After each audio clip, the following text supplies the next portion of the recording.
अडकले होते। आमचे आमदार तिकडचे तानाजी सावंत यांनी देखील मला फोन केला। तिथल्या अनेक पदाधिकाऱ्यांनी नागरिकांनी देखील फोन केल्यामुळे मी स्वतःच सर्व जिल्हाधिकाऱ्यांशी डिझास्टर मॅनेजमेंट, मुख्य सचिव, त्याचबरोबर NDRF आणि ज्या ठिकाणी हेलिकॉप्टरने एअरलिफ्ट करण्याची आवश्यकता होती त्या ठिकाणी आर्मीच्या लोकांशी देखील बोललो आणि अनेक ठिकाणी त्या भागातल्या लोकांना मदत झाली। मुख्यमंत्री देखील स्वतः सर्व या घटनाक्रमांवर लक्ष ठेवून होते। त्यांच्याही सूचना सगळीकडे जात होत्या आणि एकंदरीत सर्व जी काही आमची टीम आहे, प्रताप सरनाईक देखील तिथले पालकमंत्री म्हणून ते देखील अगोदर पण दौरा करून आले होते। 4 दिवस 4 दिवसाचा त्यांचा त्या भागामध्ये दौरा होता आणि एकंदरीत मराठवाड्यामध्ये परिस्थिती गंभीर आहे। अनेक जिल्ह्यां मराठवाडा आहे, उत्तर महाराष्ट्र आहे, विदर्भात देखील काही ठिकाणी मोठ्या प्रमाणावर ढगफुटी झाली। पश्चिम महाराष्ट्रात देखील आज शंभूराजे देसाई यांनी देखील अनेक ठिकाणचा उल्लेख केलेला आहे। त्यामुळे अनेक ठिकाणी ढगफुटी सदृश्य परिस्थिती होती। ढगफुटीमुळे एकाच वेळेला फार मोठ्या प्रमाणावर पाऊस पडल्यामुळे खूप मोठ्या प्रमाणावर शेतकऱ्यांचं शेतीचं नुकसान झालेलं आहे आणि शेतीचं नुकसान झाल्याबरोबर शेतीच्या नुकसानीबरोबर मोठ्या प्रमाणावर जमीन देखील खरडून गेलेली आहे। अशी देखील अनेक गावं आहेत की ओढ्याच्या नाल्याच्या बाजूला जी काही गावं आहेत त्या प्रवाहामध्ये संपूर्ण माती वाहून गेल्यामुळे मोठ्या प्रमाणावर तिथं जमिनीची हे झालेली आहे, वाहून गेलेली आहे, खरडून गेलेली आहे। त्या बाबतीत देखील आज कॅबिनेटमध्ये चर्चा झाली आणि झालेल्या नुकसानीच्या पंचनाम्यांच्या संदर्भात देखील चर्चा झालेली आहे आणि युद्ध पातळीवर झालेल्या नुकसानीचे पंचनामे होतील, शेतीचे नुकसानीचे पंचनामे होतील। काही जीवितहानी देखील झालेली आहे, त्यांना देखील तात्काळ सरकारच्या वतीने मदत दिली जाईल। काही गाई, म्हशी, गुरं यांची देखील जनावरांची हानी झालेली आहे। काही ठिकाणी घरांची देखील पडझड झालेली आहे आणि म्हणून अशी एकंदरच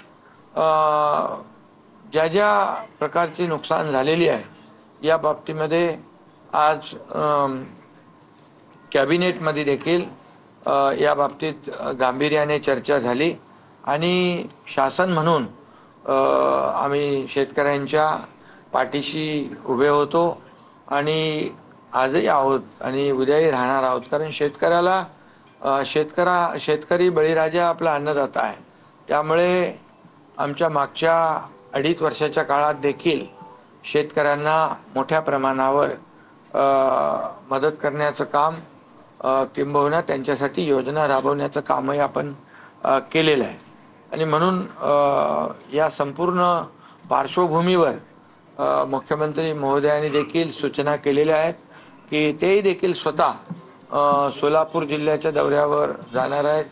मी देखील उद्या धाराशिव जिल्ह्याच्या दौऱ्यावर जाणार आहे। माझ्याबरोबर पालकमंत्री प्रताप सरनाईक आणि इतर लोक असतील आणि आमचे सर्व मंत्री जे आहेत हे सर्व मंत्री देखील आपापल्या ठिकाणी तिथे म्हणजे त्यांचाही दौरा वेगवेगळ्या जिल्ह्यांमध्ये शिवसेनेचे देखील सर्व मंत्री ज्या ठिकाणी ज्या जिल्ह्यामध्ये मराठवाड्यामध्ये, उत्तर महाराष्ट्रामध्ये, काही ठिकाणी पश्चिम महाराष्ट्रामध्ये देखील जिथं अतिवृष्टी झालेली आहे आणि नुकसान झालेले आहे त्या ठिकाणी सर्व मंत्री दौरा करतील। महायुतीचे सर्व मंत्री संपूर्ण महाराष्ट्रामध्ये जिथे अतिवृष्टीमुळे मोठ्या प्रमाणावर नुकसान झालंय त्या ठिकाणी स्वतः जातील आणि त्याची पाहणी करतील आणि संबंधित शासकीय अधिकाऱ्यांच्या बरोबर जिल्हाधिकारी, बाकी सर्व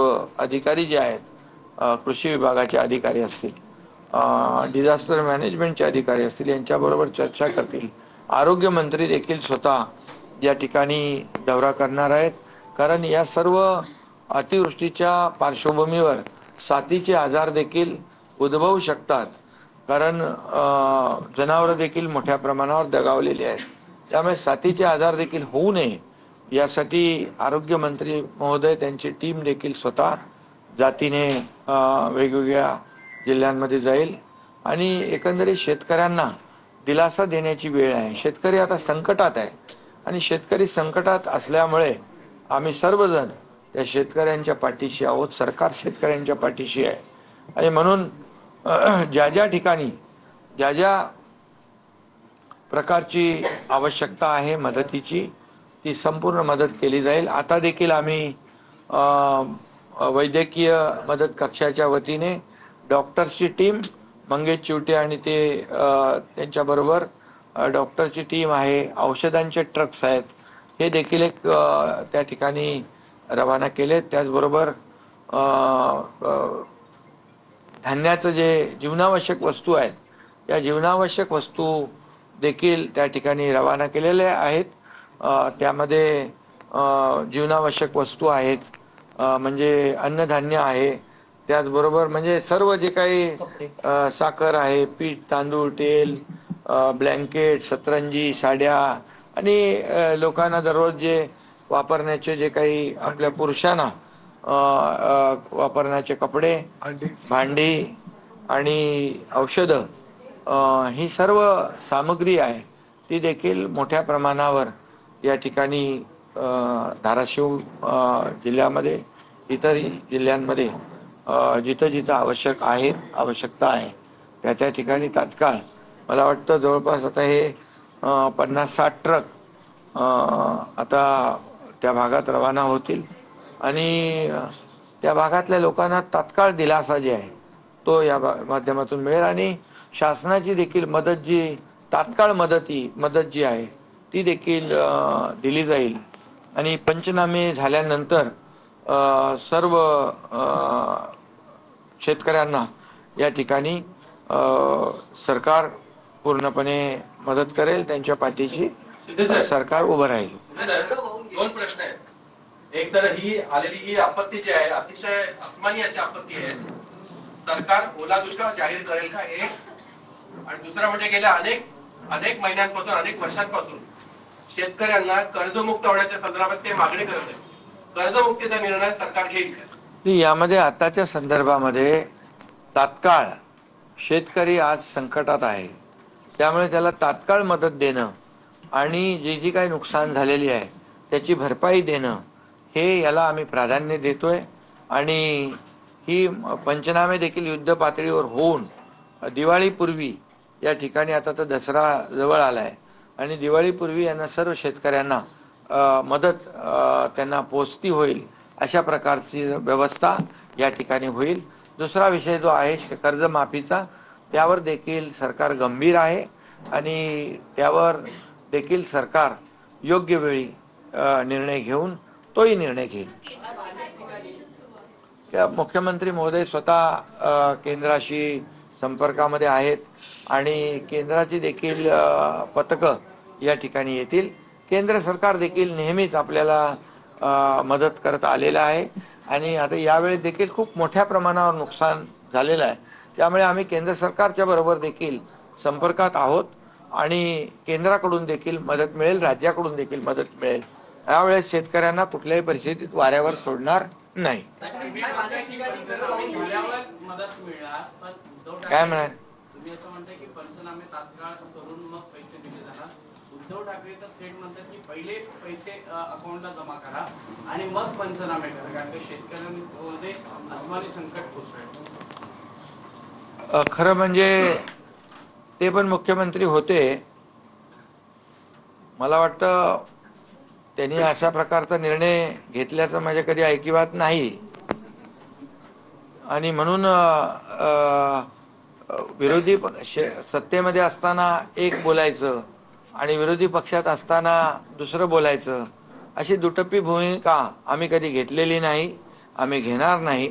शेतकऱ्यांच्या बरोबर जे काही शेतकऱ्यांना वाऱ्यावर सोडणार नाही ही भूमिका आमच्या सरकारची आहे आणि त्यामुळे तात्काळ युद्ध पातळी म्हणूनच आम्ही सांगितले आज अधिकाऱ्यांना आदेश दिलेले आहेत युद्ध पातळीवर या ठिकाणी पंचनामे झाले पाहिजे आणि युद्ध पातळीवर लोकांना मदत मिळाली पाहिजे।